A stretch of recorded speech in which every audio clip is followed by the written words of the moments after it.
একটা সন্তান যখন প্রাপ্তবয়স্ক হয়, সে যখন উপার্জন করে, তার সকল টাকার পয়সা এনে মায়ের কাছে দিতে হবে, বাবার কাছে দিতে হবে, তারা যা খুশি করবে না। শরীয়ত এটা বলে না। শরীয়ত বলে সম্পদ যে উপার্জন করেছে এর ব্যাপারে অধিকার একমাত্র তার। হ্যাঁ, উপার্জিত সম্পদ থেকে মার চলার জন্য, মার বেঁচে থাকার জন্য, সুস্থতার জন্য, চিকিৎসার জন্য যেটা প্রয়োজন সন্তান হিসাবে সাধ্য অনুযায়ী, মায়ের নিজের না থাকলে বা দেওয়ার মতো ব্যবস্থা না থাকলে অবশ্যই সন্তানকে সেটা বহন করতে হবে। আর স্ত্রীর সর্বাবস্থায় স্বামী হিসাবে স্ত্রীর ভরণ পোষণ এটার ব্যবস্থা করতে হবে। এর বাইরে উদ্বৃত্ত টাকা সেটা ছেলে কি মাকে উপহার হিসাবে অতিরিক্ত দিবে, না স্ত্রীকে দিবে, না কাকে কত দিবে, নাকি আদৌ কাউকে না দিয়ে নিজের অ্যাকাউন্টে রাখবে, এটা একান্ত তার ব্যাপার। এখানে শরীয়ত মা বাবাকে ইন্টারফেয়ার করার অধিকার দেয় নাই সেইভাবে যেভাবে আমাদের অনেক মা বাবা মনে করেন যে তাদের অধিকার আছে। ছেলে বিদেশ গেছে, উপার্জন করে টাকা পাঠাবে সব বাপের নামে মায়ের নাম, তারা যা খুশি করবে, তারা সেখান থেকে বৌমাকে যা দেওয়া দিবে আর যা নেওয়া দেওয়ার না দিবে না। এভাবে আসলে ইসলাম মা বাবাকে এতটা অধিকার দেয় না যে সম্পদ সারা জীবন যা কামাই করবে সব বাপ মা যা ইচ্ছে তা করবে। জি না, এই সুযোগটা নেই। অনেক মা বাবা এটা জানেন না এবং এখানে অনধিকার চর্চা করেন তারা। সন্তান হিসাবে অবশ্যই মা বাবার সামনে যত বেশি সম্পদ নিজেকে, যত বেশি সম্ভব নিজেকে বিনয়ী করে তুলবে, সমর্পণ করবে, তাদের কথা মতো চলার চেষ্টা করবে। তাদের লাগবে 10 টাকা, সম্ভব হলে 15 টাকা দিবে। তাদের যা দরকার তার চেয়ে বেশি দেওয়ার চেষ্টা করবে, তাদের চাহিদার চাইতে বেশি সেবা করার চেষ্টা করবে। এটা সন্তানের জায়গা থেকে তার মানসিকতা থাকা উচিত। মা বাবার প্রতি কর্তব্য বোধের জায়গা থেকে তারা আমাদের মা বাবা। আল্লাহর পরে তাদের সদাচরণ করার গুরুত্ব সবচেয়ে বেশি আল্লাহ বলদের পরে। অতএব সেটা খেয়াল রাখবে। কিন্তু মা বাবা এর মানে এই না যে সব কিছু মা বাপ নিয়ন্ত্রণ করবে। জি না, এখান থেকেই সংসারে অশান্তিটা শুরু। মা বাপ জানে না তাদের অধিকারের রূপরেখা কি এবং কতটুকু সীমানা আছে। এর বাইরে তারা মা বাপ হিসাবেও অধিকার চর্চা করতে পারে না বা তাদের ক্ষমতা তারা জাহির করতে পারে না। এটা আমাদের সমাজে জানাশোনা নেই। এই জায়গা থেকে সমস্যাগুলো তৈরি হয়। একটা হাদিস আছে, সেখান থেকে কিছুটা অনেকে ভুল বোঝেন। হাদিসটার হলো এই, নবী সাল্লাল্লাহু আলাইহি ওয়াসাল্লাম বলেছেন, আনতা ওয়া মালুকা লি আবিক, তুমি এবং তোমার যাবতীয় এবং সমুদয় সহায় সম্পদ সব তোমার বাপের, মায়ের, বাবা মায়ের। এই হাদিসের মানে অনেকে মনে করে যে কেউ যা কামাই করবে সারা জীবন যত কিছু করবে সব বাপ মা।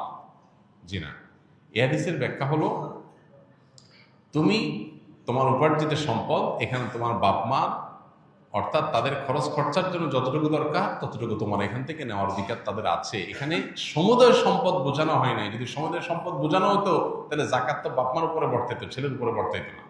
কারণ সম্পদ যদি একজনের হয়, জাকাত তো আরেকজনের উপরে বর্তাবে না। এরকম আরো বহু প্রশ্ন তৈরি হবে।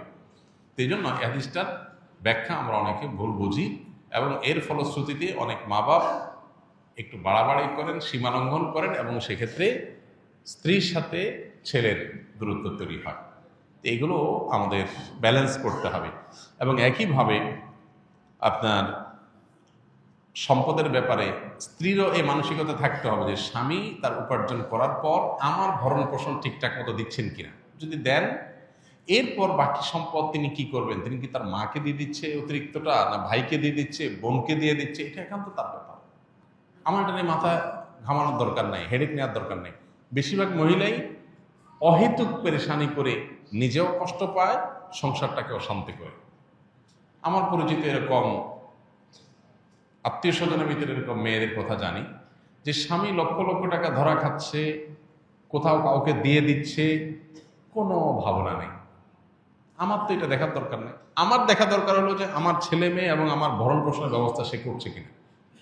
সেটা যদি সে না করে, আমার অধিকার যদি সে খর্ব করে, সেগুলোও যদি সে মানুষকে দিয়ে দেয়, তাহলে অবশ্যই আমি সেখানে দাবি তুলব, যথাযথ নিয়মে আমি আর্গুমেন্ট করব। কিন্তু আমি আমারটা যথাযথ পাচ্ছি, আর দরকারটা কি? বেশিরভাগ মহিলারা স্বামীকে চায় কবজার ভিতরে আনতে, কন্ট্রোলের ভিতরে আনতে, যে আমার কথা উঠবা, আমার কথা বসবা, আমার কথা এদিক ঘুরাবা, আবার এদিক ঘাড় ফিরাবা।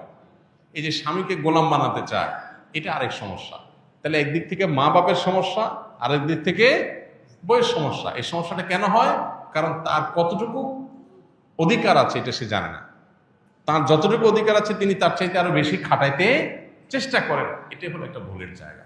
দাম্পত্য জীবনের সুখ শান্তির জন্য এই জিনিসগুলো অনেক গুরুত্বপূর্ণ। এই জন্য বিয়ের আগে ট্রেনিং হওয়া দরকার। সন্তানকে ছেলে মেয়ে করে বিয়ে করাবেন, সেখানে কি করবেন কি না করবেন, কোথায় অধিকার খাটাতে যাবেন কোথায় খাটাতে যাবেন না, এগুলোর উপর ট্রেনিং হওয়া দরকার। আমার অনেক দিনের স্বপ্ন ইনশাআল্লাহ এরকম একটা ট্রেনিং ডেভেলপ করার, যে বিবাহ ইচ্ছুক ছেলে মেয়েরা এই ট্রেনিং করবে।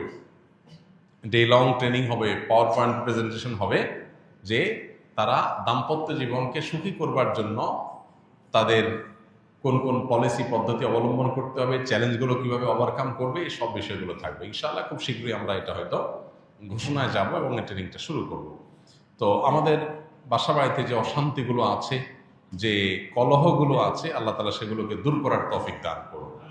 সবাইকে যার যার অধিকার, সবাইকে যার যার করণীয়গুলো আদায় করার তৌফিক দান করুন। আমাদের বোনদের যারা স্ত্রী হয়ে কোথাও কারোর সংসারে আছেন, কারোর সাথে দিনাতিপাত করছেন, সেখানে নিজের অধিকারের চাইতে বেশি অধিকার খাটানোর চেষ্টা তার করা যেমন উচিত নয়, ঠিক একইভাবে মায়েদের বাবাদেরও উচিত নয় সন্তানের সম্পদ এবং উপার্জন করে অতিরিক্ত মাথা ঘামা। কোনো ছেলে বউয়ের পিছনে টাকা একটু বেশি খরচ করে, একটু বউ পাগল বেশি হয়। মা বাপ হিসাবে তাদের দায়িত্ব হলো সন্তান সীমা ছাড়ায় গেলে তাকে সুন্দরভাবে বোঝানো, যে বাবা ব্যালেন্স করো, পরিমিত হও, হিসাব নিকাশ করো, অতি পাগল হয়ে যেও না। এরপর যদি দেখা যায় যে না ছেলে ভুল বুঝে বা বৌমা ভুল বোঝে, তো বাপ মা হিসাবে তারা তাদেরটা পাচ্ছে কিনা তারা দেখবে, বাকিটা নিয়ে মাথা ব্যথা করবে না, বরং আল্লাহর পরে হাওয়ালা করে দিবে। কারণ বিয়ের পর বিশেষ করে কয়েক বছর পর্যন্ত, একটা নির্দিষ্ট সময় পর্যন্ত এই পাগলামিগুলো ছেলেরা করে। এরপর আস্তে আস্তে হুঁশ ফিরে আসে, মাথায় ব্যালেন্স হয়, তখন সে আর আগের মতো পাগলামি করে না। তো এই টাইমটাতে মা বাবার সহযোগিতা করতে হয়, হেল্প করতে হয়। মা বাবা এখানে এসে জোর খাটাতে গিয়া অশান্তি সৃষ্টি করে দিলে এই যে পলাশ সাহার মতো ঘটনাগুলো ঘটে, এই ঘটনাগুলো যেন আমাদের পরিবারে না ঘটে। আল্লাহ আমাদের মা বাবাদেরকে এবং স্ত্রীদেরকে সবাইকে যার যার দায়িত্ব কর্তব্যের সীমা রেখাটা বোঝার তৌফিক দান করুন। আসুন্নাহ ফাউন্ডেশন, উম্মার স্বার্থে সুন্নাহর সাথে।